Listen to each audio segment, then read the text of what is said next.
Hey, everybody, we're back with the hosts of the Slate Political Gabfest, John Dickerson, Emily Bazelon, and David Plotz.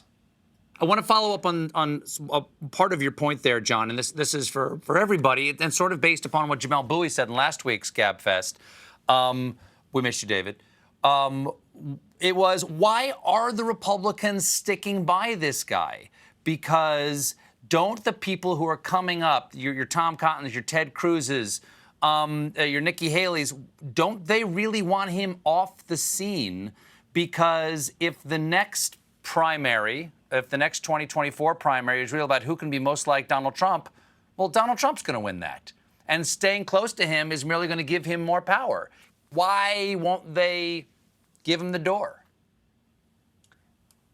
I mean, I wonder if they will, and we just haven't gotten there yet. Like, they have a collective action problem because they're all candidates also competing against each other. But once Trump is not president and doesn't have quite the same microphone and perhaps hold on his base, isn't it more possible that we'll see those people in particular who, you're right, have a total incentive to reach the voters on their own, start to move away from him? I don't know, John, what do you think? Well, anyone in his party or outside of his party who thinks they can control or define what Donald Trump does has been delivered defeat after defeat. So I think any strategy they may have for trying to move him aside, I think is going to lose. What interests me is whether he runs or not, or tries to play kingmaker, is whether he has changed the market for competition among those who would like to be president. Has he changed the way to appeal to the base of the Republican Party? And has he changed the expectation of that base in terms of what he wants, what candidates need to talk about to even get a hearing? So clearly, Donald Trump opened the Overton window about what was possible in politics and what was to say. The question is whether he turned it into a ticket window. Does anybody wanting favor in the future from Republicans have to behave like him, have to believe in the conspiracies that he promotes, has to basically support his set of ideas just to get a hearing in Republican politics? And that's a way in which, the question is, that's a way in which he can have a long-standing influence on the party, regardless of what his particular fortunes are. I mean, I worry in that vein that none of the others, well, I don't worry, no one else has the charisma that Trump has. Like, Trump has a certain kind of chaotic, evil charisma that none of those other folks have. And the only person I see coming up in the Republican Party is Tucker Carlson. I could see channeling this. But I think it's not going to be sufficient to have those same ideas and conspiracy theories. It's going to also require a kind of wicked charisma. Before we go, two quick questions. One is, will you make a guess right now, if you don't mind? Does Donald Trump, out of power,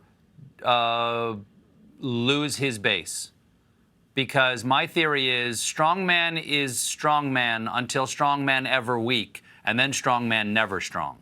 That there is a nature to someone who is autocratic, curious, and a base that follows that figure that he mustn't ever lose. And regardless of what he says, he's lost and he will be out of power in about 35 days. But Stephen, don't you think that's what this last month has been, which is an effort to basically redefine loss? And that based on polling, there are millions and millions of people and a number of people in the party and a number of people in the media who are supporting that idea. So that, in other words, he just redefines it. So strongman didn't lose. I like you. I don't like your answer. It's a little because you don't like it or because you don't believe it? I just don't want to think it. I don't want to have that in my beautiful mind. Before you guys go, again, congratulations on 15 years. What do you think makes the show work? Because it is to me the best podcast out there. I'll take a quick stab. I think it's that we love and trust each other, and we began as friends and we become greater friends. And it's this, I think, in a lot of places in media, there's this sense that if you say something wrong, you're going to get your head taken off. And I think each of us has said incredibly stupid things over the years, and we've been held to account by each other, but always in the most loving way. And so I feel it's like a family where you have like these two wise parents, and John and Emily, and then I'm sort of like the uncle who trades Bitcoin on the side. But it's all one family. Yeah, but we're nicer to each other than people are, or at least I am to my family. So it's like a family with like the veneer of civility. That's because you don't record your family dinners like you do the Gabfest every week. Exactly. I think it's, we all live in these two worlds, which is, there's our other jobs. We all have other jobs. I'm on, I think, my fourth job since we started 15 years ago. And, when I think about those two worlds, I'm incredibly lucky of my CBS work and the people I work with and the relationships I have there. And I think I recognize that luckiness, and I am better at doing that part of my life because of my relationship with Emily and David. Who've made me a better person and a better journalist. And I love the way in which we interact, but I also love the way in which they've made me, better in my other life at CBS too.